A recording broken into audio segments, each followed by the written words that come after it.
सभी को राम राम नमस्कार। पुनः आप लोगों के बीच में उपस्थित हूँ और आज बात करूँगा बांग्लादेश में पिछले कुछ समय से घट रहे घटनाक्रम पे, खास कर करके उस मुद्दे पे जिस मुद्दे पे आज तथाकथित सेकुलर जितने भी भारत के हैं, जितने भी सेलिब्रिटीज़ हैं, जितने भी स्पोर्ट्समैन हैं, जितने भी नेता हैं, जितने भी बुद्धिजीवी हैं, वो बोलना नहीं चाह रहे हैं। क्या कि जो जिस तरीके से बर्बरता पूर्ण जो है वहाँ पे घटना घट रही है, हिंदुओं के साथ जो हो रहा है, विभत्स घटनाएं घट रही हैं आए दिन। जो भी सोशल मीडिया के माध्यम से या जहाँ भी देखें दिख रहा है फोटो और वीडियोस के माध्यम से कि हिंदुओं पे किस तरह से अत्याचार हो रहा है, किस तरह से वहाँ पे उन लोगों को मारा जा रहा है, जलाया जा रहा है, लूटा जा रहा है। मतलब वहाँ पे लड़कियों के साथ जिस तरह से व्यवहार किए जा रहे हैं रोड पे, यहाँ तक कि लड़कियों के साथ वहाँ लड़कियाँ ही व्यवहार कर रही हैं ज़्यादा। मतलब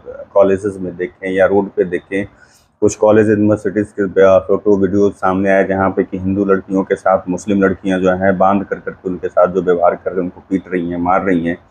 और बहुत सारे वीडियो ऐसे दिखे जहाँ पे घर घुस करके तोड़ कर करके वहाँ पे उनके साथ मारा पीटा गया, बलात्कार किया गया, सब कुछ किया गया, जलाया गया, रोड पे, सड़क पे, मतलब पुल पे, चौराहे पे लटका दिया गया। ये सब सारी चीज़ें की गई और की जा रही हैं।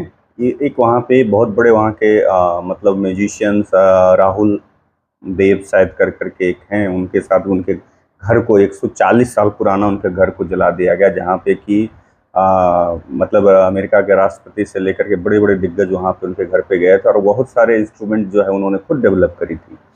तो जो सबसे बड़ा ये है, दुखद ये है कि हम हिंदू हैं, इस देश में हिंदू बहुसंख्यक है, लेकिन हिंदू के लिए आवाज़ नहीं उठ रही है।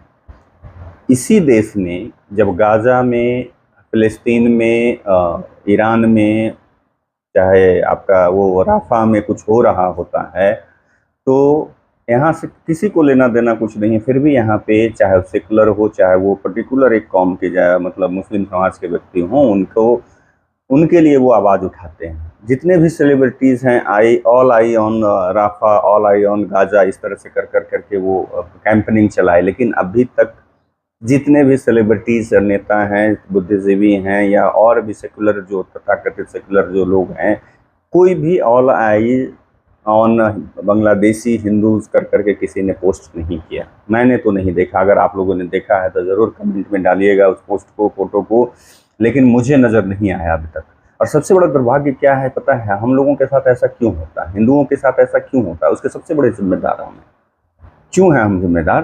क्योंकि हम जब चुनना होता है या कुछ करना होता है या किसी भी चीज़ में, अगर हम स्पोर्ट्स की बात करें या मतलब आप मतलब कला की बात करें या किसी भी क्षेत्र की बात करें, तो हम अपनी जाति ढूंढते हैं। वहाँ पे जो सामने व्यक्ति है वहाँ उसकी जाति ढूंढते हैं कि हमारी जाति का है कि नहीं। अभी इधर पिछले 1 साल से 1.5 साल से बहुत गंदी परिपाटी शुरू हुई है स्पोर्ट्स में कि अगर सूर्य कुमार यादव ने अच्छा परफॉर्म किया या खराब परफॉर्म किया तो वहाँ पे तुरंत जाति लेकर करके वहाँ पे लोग बैठ जाते हैं। अगर रोहित शर्मा ने अच्छा परफॉर्म किया या खराब परफॉर्म किया तो वहाँ पे जाति लोग लेकर के बैठ जाते हैं। मतलब इस तरीके से हर जगह, इवन की सोचिए दूसरे देश के जो खिलाड़ी हैं, अभी कल की बात ले लीजिए, जेवलिन थ्रो वाले जो नदीम ने जो वहाँ पे स्वर्ण पदक जीता पाकिस्तान का, उस बंदे के लिए अभी सोशल मीडिया पे इतना ज़्यादा मतलब पोस्ट किया गया कि ये पंजाबी है, तो किसी ने लिखा ये पंजाबी जाट है, तो हरियाणवी जाट है, तो पंजाबी राजपूत है, तो किसी ने कुछ कहा, किसी ने कुछ कहा, यहीं इसके दादाजी थे तो नाना जी थे, पता नहीं क्या क्या बोलते गया और पोस्ट पे पोस्ट करता गया। मैंने वहाँ भी जाति ढूंढ रहा है, जबकि वो किसी दूसरे धर्म से आता है, दूसरे देश से आता है, उसकी बात कर रहे हैं। एक अभी कल परसों मैंने एक पोस्ट देखा सोशल मीडिया पे जिसमें कि पार्थिव पटेल को नालंदा जिले के बताया जा रहा है। उसी तरह से और भी खिलाड़ी को अलग अलग जिले से बताया जा रहा है। दूसरे देश के खिलाड़ियों के बारे में बोला जाता है कि वहाँ बिहार के फलाने जिले से, फलानी जाति से, फलाने जगह से हैं, यूपी के फलाने जिले से, फलाने गाँव के फलाने जाति से हैं। मतलब ये हो क्या रहा है और इसका नतीजा क्या हो रहा है कि हमें तो लगता है ये सोची समझी रणनीति है कि ये हिंदुओं को जैसे पहले जो सरकारें रही हैं तोड़ कर करके रखा गया, हिंदुओं को तोड़ने की कोशिश की, चाहे वो मंडल कमीशन के नाम पे हो, चाहे आरक्षण के नाम पे हो, चाहे जिस किसी पे। ना मंडल कमीशन से प्रॉब्लम है, ना आरक्षण से प्रॉब्लम है, लेकिन जहर घोलना, जो बोली से जो जहर घोला जाता है वो बहुत गलत है। जैसा पहले के 90 के दशक में चले जाएं, उसके पहले चले जाएं, जिस तरीके से जहर बोने का, अब तो मतलब नेता को छोड़ दीजिए, आम नागरिक भी जहर बो रहा है। नेता तो बो ही रहा था, अब आम नागरिक भी बो रहा था। जो हिंदुत्व की बात कर रहे थे, हिंदू की बात कर रहे थे, वो भी अभी क्या है, विश्वास जीतने में लगे हुए हैं। वो भी हिंदू को एक करने की कोई कोशिश करते हुए नहीं दिखते हैं। तो ये चीज़ इसी वजह से हम लोगों को सब जगह, आज कश्मीर की बात कीजिए, केरल की बात कीजिए, आए दिन देखिए कि हिंदुओं के साथ क्या हो रहा है। अपने ही देश में देख लीजिए, बांग्लादेश जाने की जरूरत नहीं, अपने ही देश में देख लीजिए। आप ये सोचिए कि वहाँ पे अल्पसंख्यक है हिंदू, वहाँ पे बांग्लादेश में, वहाँ पे मारा काटा जा रहा है, जिस तरीके से बर्बरतापूर्ण, मतलब वहाँ पे एक कौम जो है नंगा नाच करते हुए हिंदुओं को काट मार रही है, लेकिन उसके खिलाफ कोई आवाज़ नहीं उठ रही है। लेकिन जो इंटेलेक्चुअल हैं, जो बुद्धिजीवी हैं, कांग्रेसी चमचे हैं, वो क्या कह रहे हैं कि मोदी नहीं कुछ बोल रहा है, मतलब मोदी गवर्नमेंट कुछ नहीं कह रहा है। गवर्नमेंट नहीं कह रही है, मोदी नहीं बोल रहा है, अगर राहुल गांधी ही बोल देते, राहुल गांधी यहाँ पे वो दूसरे जगह पे जहाँ पे सुटेबल है वहाँ पे बोलने के लिए है, गाजा के लिए बोलने के लिए है, फिलिस्तीन के लिए बोलने के लिए है, क्यों बांग्लादेश में हिंदू के लिए क्यों नहीं, वो क्यों नहीं बोल सकता? या तुम ही जब जिस समय कर रहे थे गाजा या फिलिस्तीन या यहीं पे कुछ और कर रहे थे, अभी कुछ दिन पहले जैसे अयोध्या में एक रेप हुआ, उसमें सिर्फ माफ कीजिएगा, पर्टिकुलर एक कौम की बात आई तो वहां पे सारे नेता ने पीछा छुड़ा लिया, क्यों? और सारे बुद्धिजीवी के जो है ना, वो सारी जो है वो एक विशेष स्थान में है, जो डाल दिया अपना बत्ती बना करके, वहां पे मुंह नहीं खुल रहा है। ये स्थिति है यहाँ पे। वो क्यों नहीं बोल सकते? ये सिर्फ क्या मोदी ने जवाबदेही ली है सिर्फ? ठीक है, वो हिंदुत्व की बात कर करके, हिंदू हिंदू की करके करके वो आ गया, अगर नहीं तो क्या हम अपनी बात क्यों नहीं रख सकते? हम क्यों नहीं लिख सकते? जैसे बाकी चीज़ों पे हम बात लिखते हैं, दूसरे जगह पे कुछ घटनाएं घट रही, उसके लिए हम सोशल मीडिया पे कैंपेनिंग चला रहे हैं, तो हम बांग्लादेशी हिंदूज के लिए क्यों नहीं? यहाँ तक कि देश में जो हिंदूज के लिए कुछ हो रहा क्यों नहीं? और सबसे एक और जो बड़ा बात है कि वहाँ पे बांग्लादेश में जो हिंदू लोग हैं, उनमें दलित महादलित ज़्यादा हैं। फिर भी यहाँ के दलित नेता तथाकथित जितने भी दलित एक्टिविस्ट हैं, उनकी जुबान सिल गई है। मैं कल सुन रहा था आपके इनको चंद्रशेखर रावण को, कुछ नहीं उस पर बोला है, यहाँ पे वो अनाप शनाप बोल रहे हैं और कुछ अलग बात वो बोल रहे हैं, लेकिन वो मतलब बांग्लादेश में जो हिंदुओं पे अत्याचार हो रहा है उस पर एक लफ्ज नहीं बोला बंदे ने, क्यों? और अभी जिस तरह से देखिए कि वहाँ पे मतलब आए दिन, मतलब हर दिन कोई ऐसा दिन नहीं है कि नहीं। अब तो नई सरकार भी बन गई, कल वहाँ पे शपथ ग्रहण हो गया और कट्टरपंथियों की सरकार बनी है, इसलिए बनी है कि वहाँ पे ये सारी चीज़ें हुई है कि उसमें अमेरिका, चाइना और पाकिस्तान के ISI जो है बहुत ज़बरदस्त तरीके से फंडिंग कर रही है। जैसे पहले भारत में जितने भी इधर कुछ समय से प्रायोजित धरना प्रदर्शन जैसे फंडिंग हो रही है बाहर से, उसी तरह से जैसे चाहे राहुल गांधी की यात्रा फंडिंग की गई, उसी तरह से वहाँ भी फंडिंग, जैसे यहाँ भारत को अस्थिर करने के लिए और मतलब दूसरे अगल बगल पड़ोसी देशों को भारत से काटने के लिए जो है बाहर से फंडिंग बहुत ज़बरदस्त तरीके से की जा रही है, क्योंकि भारत एक उभरता हुआ ताकत दिख रहा है, ताकतवर देश, इसलिए इस तरह की चाल चली जा रही है। अभी आप ये देख लीजिए कि बहुत सारी चीज़ों में है जो भारत, पहले क्या एक अमेरिका की मोनोपोली थी कि आप उसी से खरीद सकते हैं, लेकिन इस अभी जो ये वर्तमान गवर्नमेंट है, इसने एक तो चीज़ किया है कि उसकी मोनोपोली को खत्म किया है कि हम जिससे चाहेंगे उससे बिजनेस करेंगे। चाइना की मोनोपोली थी, उसको खत्म किया है। और सबसे बड़ी बात है कि दूसरे देश से मैंने को कहा है कि जो भी कंपनी बाहर की थी, आपको यहाँ पर मैन्युफैक्चरिंग यूनिट लगानी होगी। तो ये चीज़ जो है मैंने देखना समझना होगा। अब मतलब आगे उसी में कड़ी में आप ये देखिए कि मतलब ऐसी स्थिति में, मतलब मैंने देखा, मतलब बताया, ऐसा ऐसा चीज़ देख रहे हैं अब, जो उस देश को आज़ाद करवाने में जिसकी हम भूमिका रही, उस व्यक्ति को, उसके व्यक्ति के मतलब मूर्ति को, स्मारक को तोड़ फोड़ कर करके उसके मूर्ति पर चढ़ कर करके मतलब पेशाब किया। सोचिए कि कितनी घृणित मानसिकता के लोग हैं और किस तरीके से वहाँ पे हो रहे हैं। और यहाँ तक एक चीज़ और आंकड़ा है, गजब टाइप का आंकड़ा है कि शायद इंडिया में 5 करोड़, मतलब जो गवर्नमेंट के जो आंकड़े हैं उस हिसाब से 5 करोड़ बांग्लादेशी यहाँ पे रह रहे हैं, और उनको सरकार खुलेआम, जो भी स्टेट गवर्नमेंट है, वोटों के चक्करों में वो उन्हें आधार कार्ड और राशन कार्ड ये सब सारी चीज़ें मुहैया करा रहे हैं। अभी कुछ दिन पहले विधानसभा में झारखंड सरकार, हेमंत सोरेन सरकार ने उसको स्वीकार किया। पश्चिम बंगाल में आप देख लीजिए कि ममता बनर्जी उसी के बदौलत जो है पिछले कुछ समय से लगातार सत्ता में बनी हुई हैं, क्योंकि वहाँ पे इनके लिए वो गुंडई का काम करते हैं जो भी बांग्लादेशी और रोहिंग्या वहाँ बसे हुए हैं। क्यों भाई, क्या वोट नहीं देने देते, मार काट करते हैं। अभी आप वो खाली संदेश की घटना देख लीजिए, और भी उस तरह की तमाम घटनाएं वहाँ जो घटती हैं आए दिन, और उसको ये लोग गिन रहे हैं। और ये जो मतलब वहाँ के लोग, उनको लगता है ये अभिषेक बनर्जी को लगता है कि जनता ने जिता कर भेजा। अरे जनता इतनी मूर्ख नहीं है भाई मेरे, जितना तुम समझ रहे हो। जनता इतनी भी मूर्ख नहीं है, इतना ध्यान रखना। तो हमें आवाज़ उठानी होगी हिंदुओं के लिए कि भाई हिंदू वहाँ पे सीए एनआरसी जो है लागू है, सरकार को इमीडिएटली कर करके वहाँ के जो हिंदू हैं उनको नागरिकता यहाँ देनी चाहिए। अब इन्हीं सब बातों पे वरिष्ठ पत्रकार बिहार के पद्मश्री सुरेंद्र किशोर जी लिखते हैं कि देर ना हो जाए, कहीं देर न हो जाए। इन दिनों बांग्लादेश से जो असंख्य वीडियो आ रहे हैं उनमें विभत्स और हृदय विदारक दृश्य देखने को मिल रहे हैं। इसके बावजूद इस देश की खास जमात उन मध्ययुगीन जंगली और बर्बर कृत्यों पर चुप है। आप समझ सकते हैं कि किस ओर उनका इशारा है।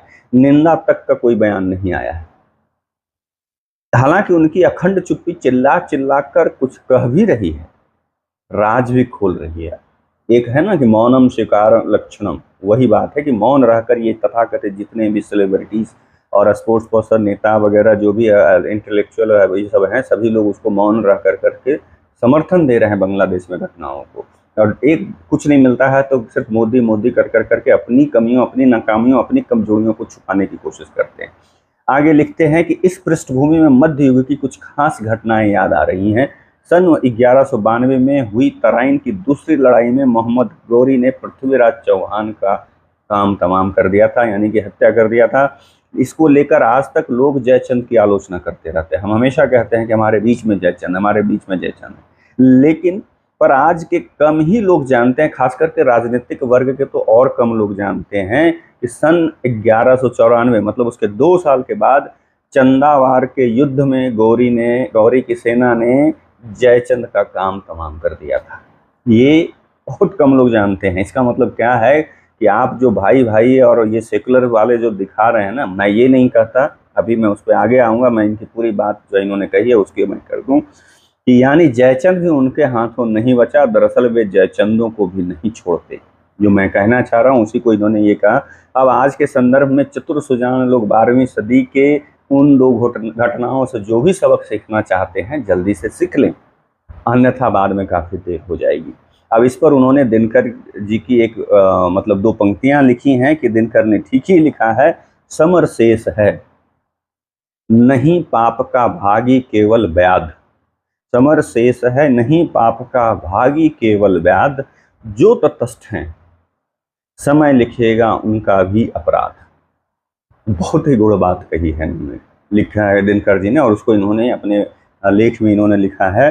तो इस चीज़ के लिए ध्यान देना होगा कि जो आज हम कह रहे हैं कि हम भाई भाई हैं, सेकुलर हैं, मैं ये नहीं कहता कि हाँ आप किसी धर्म की आप गाली दें, किसी धर्म के बारे में अनाप शनाप बोलें, लेकिन अपने धर्म के बारे में तो ज़रूर बोलें, अपने धर्म के लोगों के लिए ज़रूर खड़े हैं। जातियों में जो हम बटे कुटे हैं वो ना बटें, इसके लिए आवाज़ उठाना ज़रूरी है। हमें समझना होगा, नहीं तो मानने वाले अपनी जो पीढ़ी है उसके लिए क्या करके जा रहे हैं।